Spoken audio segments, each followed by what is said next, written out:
Das hier ist der SI-Vergaser mit einem originalen Luftfilter. Allerdings setzt er der Luft auch einen ganz schönen Widerstand entgegen. Ohne Luftfilter kann der Motor sofort freier atmen und statt 19,9 stehen dann 22,3 PS auf dem Leistungsdiagramm. Es sind also über 2 PS mehr.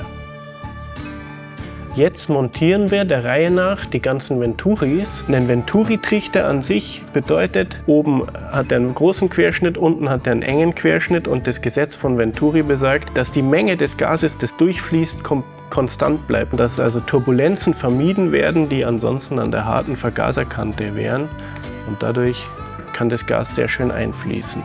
Und selbst mit dem Venturi mit dem niedrigsten Ergebnis sind sofort ein halbes PS noch mal mehr auf dem Leistungsdiagramm. Der stärkste Venturi ist eindeutig der Siltech Venturi mit der Form aus dem CAD-Programm.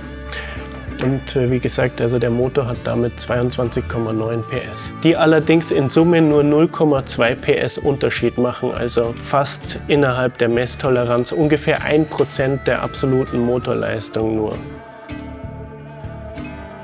Das Ergebnis von dem Venturi-Vergleich können wir jetzt nicht einfach so stehen lassen, weil ja mit dem offenen Ansaugbereich auch Schmutz und Feuchtigkeit in den Motor eindringen können. Deswegen haben wir für euch auch noch exemplarisch den originalen Vergaserwannendeckel mit einer großvolumigen Airbox verglichen. 21,8 PS sind es mit einem großen Vergaserwannendeckel und einem Venturi.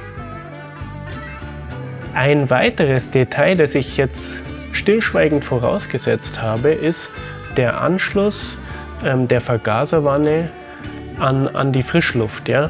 Eine Alternative ist aber, dass man statt des langen Ansaugbalges einfach so einen Luftfilter vorne an die Airbox hinmacht.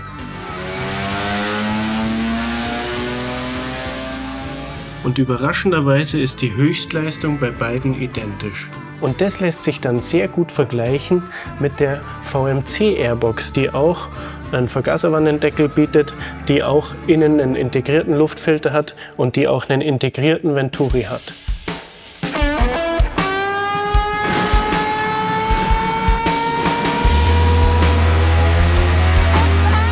Auch da ist es so, dass beide Systeme leistungsmäßig gleich aufliegen auf unserem Testmotor. Also beide haben ungefähr 22 PS.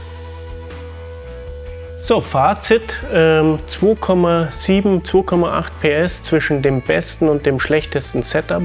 Wenn man jetzt diese PS-Zahl noch durch den Preis für so ein einfaches Set von Deckel und Venturi teilt, kommt man auf ungefähr knappe 30 € pro PS. Das ist ein ziemlich günstiger Preis, wenn man das mal mit anderen Tuning-Teilen vergleicht. Ich hoffe, ihr fandet den Vergleich spannend und das Video interessant. Habt es gerne geschaut, dann lasst auch einen Like da. In diesem Sinne wünsche ich euch viel Spaß mit eurer Vespa und bis bald.